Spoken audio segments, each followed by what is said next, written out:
ನಮಸ್ಕಾರ. ನನ್ನ ಜೊತೆ ಇದ್ದಾರೆ ಹೋಟೆಲ್ ಇಂಡಸ್ಟ್ರಿನಲ್ಲೇ ಒಂದು ರೆವಲ್ಯೂಷನ್ ಕ್ರಿಯೇಟ್ ಮಾಡಿದಂಥ ವಾಸುದೇವ್ ಅಡಿಗ ಅವರು ಪಾಕಶಾಲಾದ ಮಾಲೀಕರು ಕೂಡ ಹೌದು. 5 ವರ್ಷಗಳಲ್ಲಿ ಸುಮಾರು 35 ಔಟ್ಲೆಟ್ಗಳನ್ನು ಶುರು ಮಾಡಿದ್ದಾರೆ ಅಂತ ಒಂದು ಅದ್ಭುತವಾದಂಥ ಕೆಲಸವನ್ನ ವಾಸುದೇವ್ ಅಡಿಗ ಅವರು ಮಾಡಿದ್ದಾರೆ. ಈಗ ಪಾಕಶಾಲಾದ 6 ಔಟ್ಲೆಟ್ಗಳಲ್ಲಿ ಉಡುಪಿ ಮೃಷ್ಟಾನ್ನ ಭೋಜನ ಅನ್ನುವ ಒಂದು ಪ್ರಾಜೆಕ್ಟ್ ಸ್ಟಾರ್ಟ್ ಮಾಡಿದ್ದಾರೆ. ಇಡೀ ಫೆಬ್ರವರಿ ತಿಂಗಳು ಪ್ರತಿದಿನ ಮಧ್ಯಾಹ್ನ ಬಾಳೆ ಎಲೆ ಊಟ, ಅದರಲ್ಲಿ ಉಡುಪಿ ಶೈಲಿಯ ಅಡಿಗೆಗಳನ್ನ ಖಾದ್ಯಗಳನ್ನ ಮಾಡಿ ಉಡುಪಿ ಮೃಷ್ಟಾನ್ನ ಭೋಜನ ಅಂತ ನಮಗೆ ಉಣಬಡಿಸ್ತಿದ್ದಾರೆ. ಅದ್ರ ಬಗ್ಗೆ ಒಂದೆರಡು ವಿಚಾರಗಳನ್ನ ತಿಳ್ಕೋಬೇಕು ಅಂತ ವಾಸುದೇವ್ ಅಡಿಗ ಅವ್ರಿಗೆ ಬರಕ್ಕೆ ಹೇಳಿದೆ, ಬಂದಿದ್ದಾರೆ. ತುಂಬಾ ಸಂತೋಷ ಆಯ್ತು. Thank you very much sir. ಈ ಉಡುಪಿ ಮೃಷ್ಟಾನ್ನ ಭೋಜನ ಮಾಡಬೇಕು ಅನ್ನೋ ಐಡಿಯಾ ಹೆಂಗ್ ಹೊಳಿತು ಸರ್ ನಿಮ್ಗೆ? ಈ ನಾರ್ಮಲ್ ಊಟ ಏನ್ ಬೆಂಗಳೂರಿನಲ್ಲಿ ಇವತ್ತು ಸಿಗುತ್ತೆ ಅಥವಾ ಕರ್ನಾಟಕದ ಇತರ ಭಾಗಗಳಲ್ಲಿ ಏನಿದೆ, ಅದಕ್ಕಿಂತ ಉಡುಪಿ ಅಡಿಗೆ ಖಾದ್ಯಗಳು ಬಹಳ ಡಿಫ್ರೆಂಟ್ ಆಗಿರುತ್ತೆ. 2 ತರ ಕೋಸಂಬರಿ ಸಾಮಾನ್ಯವಾಗಿ, ಆಮೇಲೆ ಒಂದು ಪಲ್ಯಗಳಲ್ಲೇ ಹಲಸಿನಕಾಯಿದು ಅದು ಪಲ್ಯ, ಮತ್ತೆ ತೊಂಡೆಕಾಯಿ ಕಾಜು ಹಾಕ್ಬಿಟ್ಟು ಒಂಥರ ಗೋಡಂಬಿ ಪಲ್ಯ ಮಾಡ್ತೀವಿ.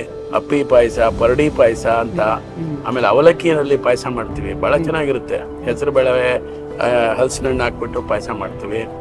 ಮತ್ತೆ ತೊವ್ವೆ ಆಗಿರ್ಬೋದು, ಮತ್ತೆ ಚಟ್ನಿಗಳು, ಒಳ್ಳೊಳ್ಳೆ ಚಟ್ನಿಗಳು, ತಂಬುಳಿ. ಪತ್ರೊಡೆ ಅಂದ್ರೆ ಕೆಸುವಿನ ಎಲೆನಲ್ಲಿ ಮಾಡುವಂತದ್ದು. ಹೌದು. ಸಾಮಾನ್ಯವಾಗಿ ಬೆಂಗಳೂರು ಕಡೆ ಅಥವಾ ಈ ಭಾಗದಲ್ಲಿ ಅಂತ ಒರಿಜಿನಲ್ ಐಟಮ್ಗಳು ಸಿಗಲ್ಲ ಅಡಿಗೆ ಮಾಡೋದಕ್ಕೆ. ಆ ಥರ ಮಾಡಬೇಕು ಅಂತ ಅನ್ಕೊಂಡ್ರು ಕೂಡ ಇಷ್ಟು ಜನಕ್ಕೆ ಇಷ್ಟು ದಿನ ನೀವು ಅದನ್ನ ಸರಬರಾಜು ಮಾಡಬೇಕು ಅಂದ್ರೆ ಆ ರಾ ಮೆಟೀರಿಯಲ್ಸ್ ಎಲ್ಲ ಹೆಂಗೆ ಹೊಂದಿಸ್ತೀರಾ ನೀವು ಇಲ್ಲಿ? ಪತ್ರೊಡೆಗೆ ಬೇಕಾಗುವಂತಹದ್ದು ಕೆಸುವಿನ ಎಲೆ, ಮೊಟ್ಟಿ ಗುಳ್ಳ ಅಂತ ಒಂದು ಬದನೆಕಾಯಿ ಬರುತ್ತೆ ಸ್ಪೆಷಲ್ ಆಗಿ, ಅದು ಉಡುಪಿಯಿಂದಾನೇ ಬರಬೇಕು. ಮತ್ತೆ ಹಪ್ಪಳಗಳು, ಕೆಲವೊಂದು ಸಂಡಿಗೆಗಳು ಒರಿಜಿನಲ್, ಈ ತರದನ್ನೆಲ್ಲ ಉಡುಪಿ ಸ್ಟೋರ್ಗಳು ಇವಾಗ, ಮತ್ತೆ ಮಂಗಳೂರು ಸ್ಟೋರ್ಗಳು ಬೆಂಗಳೂರಿನಾದ್ಯಂತ ಇದೆ. ಅವರು ಪ್ರತಿನಿತ್ಯ ಉಡುಪಿ ಮತ್ತೆ ಕುಂದಾಪುರ ಆ ಕಡೆಯಿಂದ ಇದನ್ನೆಲ್ಲ ಸೋರ್ಸ್ ಮಾಡಿ ಬಸ್ಗಳಲ್ಲಿ ಡೈಲಿ ಅದನ್ನ ಟ್ರಾನ್ಸ್ಪೋರ್ಟ್ ಮಾಡಿ ಬೆಂಗಳೂರಲ್ಲಿ ಫ್ರೆಶ್ ಆಗೇ ಕೊಡ್ತಾರೆ. ಬಹಳ ಆಶ್ಚರ್ಯ ಅಂದ್ರೆ 20-25 ವೆರೈಟಿ ಮಾಡಿಸ್ಬೇಕು ಅಂದ್ರೆ, ಪ್ರತಿನಿತ್ಯ ಒಂದು ಮೆನು ಮಾಡಬೇಕು ಅಂದ್ರೆ ನಿಮಗೆ ಎಷ್ಟು ವರ್ಕ್ ಫೋರ್ಸ್ ಬೇಕಾಗುತ್ತೆ, ಮತ್ತೆ ಎಷ್ಟು ಜನ ಪ್ರೊಫೆಷನಲ್ಸ್ ಆ ಅಡಿಗೆ ಮಾಡುವಂತ ಪ್ರೊಫೆಷನಲ್ಸ್ ನ ನೀವು ಹೈರ್ ಮಾಡ್ಕೊಂಡಿದ್ದೀರಿ? ಸುಮಾರಾಗೆ ಒಂದು 500 ಜನಕ್ಕೆ ಅಡಿಗೆ ಆಗ್ಬೇಕು ಅಂತಂದ್ರೆ ಇಷ್ಟೆಲ್ಲ ಐಟಮ್ಸ್ ಇರುವಾಗ ಕನಿಷ್ಠ ಒಂದು 8-10 ಜನ ಅಡಿಗೆ ಮಾಡೋದಕ್ಕೆ ಅದನ್ನೇ ಸ್ಪೆಷಲಿಸ್ಟ್ಗಳೇ. ಹೌದು. ಅವ್ರನ್ನ ಕರ್ಸಿದೀರಾ ನೀವು? ಅವ್ರನ್ನ ನಾವು ಉಡುಪಿಯಿಂದಾನೇ ಕರ್ಸಿದ್ವಿ, ಯಾಕಂದ್ರೆ ನಮ್ಮವರು ಮಾಡ್ತಾರೆ. ಬಟ್ ನಮ್ಮವ್ರಿಗೆ ಒಂದ್ ಸ್ವಲ್ಪ ಟ್ರೈನಿಂಗ್ ಬೇಕು ಅಂತ ಒಂದು 15 ದಿವಸ ಹ್ಯಾಂಡ್ ಹೋಲ್ಡಿಂಗ್ ಮಾಡೋದಕ್ಕೆ ಅಲ್ಲಿಂದ ನಾವು ಕರ್ಸಿ ಇವನ್ನೆಲ್ಲ ತರಬೇತಿಗೊಳಿಸಿದೀವಿ.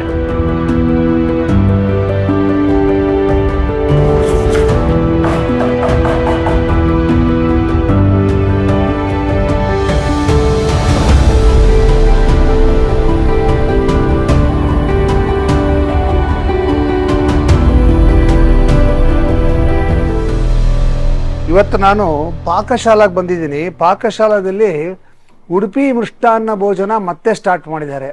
ಫುಲ್ ಮೀಲ್ಸ್, ಬಾಳೆ ಎಲೆ ಮೇಲೆ ಸಿಗತ್ತೆ. ಒಂದು 20-25 ವೆರೈಟಿ ಸಾತ್ವಿಕವಾದಂಥ ಸಾಂಪ್ರದಾಯಿಕವಾದಂಥ ಅಡಿಗೆಗಳನ್ನು ಮಾಡ್ತಾರೆ. ಸಖತ್ ರುಚಿಯಾಗಿರುತ್ತೆ. ಲಾಸ್ಟ್ ಇಯರು ತುಂಬ ಎಂಜಾಯ್ ಮಾಡಿದ್ದೆ, ಈ ವರ್ಷನೂ ನಾನು ತುಂಬ ಎಂಜಾಯ್ ಮಾಡ್ತೀನಿ ಅನ್ನೋ ಗ್ಯಾರಂಟಿ ನನಗಿದೆ. ಬಾಳೆ ಎಲೆ ಮೇಲೆ ಊಟ ಮಾಡೋ ಸುಖ ಇದೆಯಲ್ಲ, ಅಬ್ಬಬ್ಬಬ್ಬಬ್ಬಬ್ಬ. ಏನಮ್ಮ ಇದು? ಎಳ್ಳುಬಾಯಿರೆ. ಈ ಫ್ರೆಶ್ ಮಾವಿನಕಾಯಿ ಉಪ್ಪಿನಕಾಯಿ ಇರುತ್ತಲ್ಲ, ಅದು ತಿನ್ನಕ್ಕೆ ಮಜಾ ಸಿಗತ್ತೆ. ಹೆಸರು ಬೇಳೆ ಕೋಸಂಬರಿ, ಪತ್ರೊಡೆ, ಚಟ್ನಿ, ಹಪ್ಪಳ ನೋಡಿ ಬರ್ತಾನೇ ಇರುತ್ತೆ ಐಟಮ್. ಇಲ್ಲ ಮುಳುಕ, ಗಂಜಿ, ನೀರು ದೋಸೆ, ಹಾಕಮ್ಮ, ಕಡುಬು ಸ್ವಲ್ಪ ಸಾಕು. Okay okay. ಒಬ್ಬಟ್ಟು, ತುಪ್ಪ, ಬಾಳೆಕಾಯಿ ಜಾಮೂನು. ಈಗ ಫುಲ್ ಬಡಿಸಿದ್ದಾರೆ, ತಿನ್ನಕ್ಕೆ ಸ್ಟಾರ್ಟ್ ಮಾಡಬೇಕು. ಮುಖ್ಯವಾಗಿ ಈ ಐಟಮ್ಗಳೇ ಭಾಳ ಹೆಲ್ದಿ. ಇದನ್ನು ಫಸ್ಟ್ ಖಾಲಿ ಮಾಡಿಬಿಡ್ಬೇಕು. ನನಗೆ ಡಾಕ್ಟರ್ ರಾಜ್ಕುಮಾರ್ ಅವ್ರು ಹೇಳ್ತಾ ಇದ್ರು, ಈ ಮೇಲ್ಗಡೆ ಪೋರ್ಷನ್ ಇರುತ್ತಲ್ಲ, ಇದೇ ದೇಹಕ್ಕೆ ಭಾಳ ಮುಖ್ಯವಾದ್ದು. ಇದಕ್ಕಿಂತ ಇದು ಇಂಪಾರ್ಟೆಂಟು. ಫಸ್ಟ್ ಇದನ್ನ ತಿನ್ಬಿಡಿ, ಆಮೇಲೆ ಇದನ್ನ ತಿನ್ನೈತಿ. ಹಲಸಂದೆ ಕಾಳು ಕೋಸಂಬರಿ, ಹಲಸಿನಕಾಯಿ ಪಲ್ಯ, ವೆರಿ ಹೆಲ್ದಿ. ಸಾಸಿವೆ ತೆಂಗಿನಕಾಯಿ ರುಬ್ಬಾಕಿದ್ದಾರೆ. ಸಾಸಿವೆ ಘಮ, ಹಲಸಿನಣ್ಣಿನ ಒಂದು ಸ್ಲೈಟ್ ಸ್ವೀಟ್ನೆಸ್ಸು ಪರ್ಫೆಕ್ಟ್ ಆಗಿದೆ ತಿನ್ನಕ್ಕೆ. ಇದು ಪತ್ರೋಡೆ, ಇದು ಉಡುಪಿ ಕಡೆ ತುಂಬ ಫೇಮಸ್ಸು. ಎಲ್ಲರೂ ಬಂದು ಮಾಡೇ ಮಾಡ್ತಾರೆ, ಉಡುಪಿ ಮಂಗಳೂರು ಈ ಕಡೆ ಎಲ್ಲ. ಪುಟಾಣಿ ಲೋಟದಲ್ಲಿ ಪುಟಾಣಿ ಕಡ್ಬು ಮಾಡಿಸಿದ್ದಾರೆ. ಈ ಉಡುಪಿ ಕುಸಿನಲ್ಲಿ ಹಣ್ಣುಗಳು ತರಕಾರಿ ಮಾವಿನಕಾಯಿ ಚಟ್ನಿ ಕೊಟ್ಟಿದ್ದಾರೆ. ಆ ಮಾವಿನಕಾಯಿ ಹುಳಿ ಇದೆಯಲ್ಲ, ಅದು ಸೂಪರಾಗಿ ಬರುತ್ತೆ, ಮಿಸ್ಸೇ ಮಾಡಂಗಿಲ್ಲ. ನೀವು ಪಾಕಶಾಲೆಗೆ ಬಂದು ಒಂದು ಉಡುಪಿ ಮೃಷ್ಟಾನ್ನ ಭೋಜನವನ್ನು ನಾನು ತಿನ್ನೋ ಹಾಗೆ ನಿಧಾನವಾಗಿ ಅನುಭವಿಸ್ಕೊಂಡು ತಿನ್ನಿ. Pleasure, full pleasure. ಗೋಲಿ ಬಜ್ಜಿ ಕೊಟ್ಟಿದ್ದಾರೆ, ತೆಂಗಿನಕಾಯಿನ ಹೆಚ್ಚಿ ಹಾಕಿದ್ದಾರೆ. ಓಹೋ, ಕಾಯಿ ಸಾಸಿವೆ ಶಾವಿಗೆ ಇದು. ಓಹ್, ಇದು ನೀರು ದೋಸೆಗೆ ಬೆಲ್ಲ ಕೊಡ್ತಾರೆ, ಬೆಲ್ಲ, ಕಾಯಿ ಬೆಲ್ಲ. ನೀರು ದೋಸೆಗೆ ಸೂಪರ್ ಕಾಂಬಿನೇಷನ್. ಹಲಸಿನ ಮೂಲಕ ಇದು ಎಕ್ಸಾಕ್ಟ್ಲಿ ಬಾಯಿಗೆ ಹಾಕೊಂಡ ತಕ್ಷಣ ಹಲಸಿನ ಘಮ್ ಅಂತ ಬರುತ್ತೆ. ಮೇಲೆ ಜೇನುತುಪ್ಪ ಹಾಕ್ಬಿಟ್ಟಿದ್ದಾರೆ. ಹಲಸಿನ ಹಣ್ಣು ಮತ್ತು ಜೇನುತುಪ್ಪ ಸೂಪರ್ ಕಾಂಬಿನೇಷನ್. ಚೆನ್ನಾಗಿ ಬೇಳೆ ಒಬ್ಬಟ್ಟು ಕೊಟ್ಟಿದ್ದಾರೆ.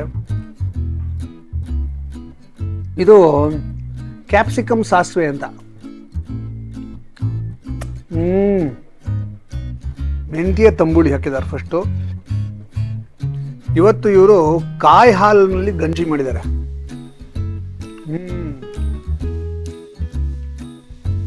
ಸಾಕು. ಬಾಳೆಕಾಯಿ ಹುಳಿ.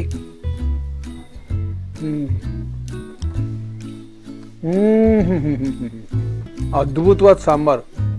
ಈ ಹಪ್ಪಳ, ಈ ಉಪ್ಪಿನಕಾಯಿ, ಸಾಂಬಾರು ಸೂಪರ್ ಕಾಂಬಿನೇಷನ್.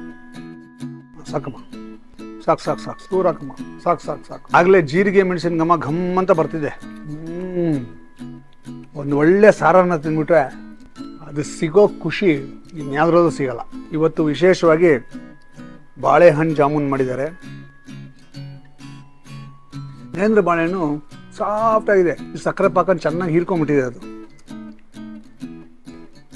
ಬರ್ತಾ ಮಾಡಿದ್ದೀರಾ? ತಗೊಂಬನ್ನಿ ಒಂಚೂರು ಬರ್ತಾ. ನೋಡಿ, ಈ ಅದ್ಭುತವಾದ ಮಾವಿನಕಾಯಿ ಉಪ್ಪಿನಕಾಯಿ, ಅಮೇಝಿಂಗ್ ಊಟ. ಇಂಥ ಅದ್ಭುತವಾದ ಊಟ ಮಾಡಬೇಕು ಅಂದರೆ ಪಾಕಶಾಲೆಗೆ ಬರಬೇಕು. ಪಾಕಶಾಲಾದ ಮೃಷ್ಟಾನ್ನ ಭೋಜನ ನಿಜವಾಗ್ಲೂ ಸೂಪರ್. ಸಾಕು ಸಾಕು ಸಾಕು ಸಾಕು ಸಾಕು.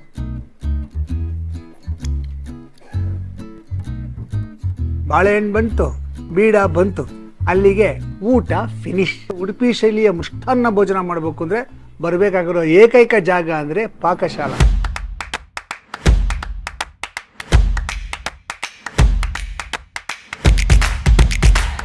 ಇವಾಗಲೇ ನನ್ಗೆ ಹೊಟ್ಟೆ ಹಸಿವು ಜಾಸ್ತಿ ಆಗ್ತಾ ಇದೆ ಐಟಮ್ಸ್ ನೋಡ್ತಾ ಇದ್ರೇನೆ. ಸೌತ್ ಕೆನರಾದು ಅಥೆಂಟಿಕ್ ಡಿಶ್ ಪತ್ರೋಡೆ.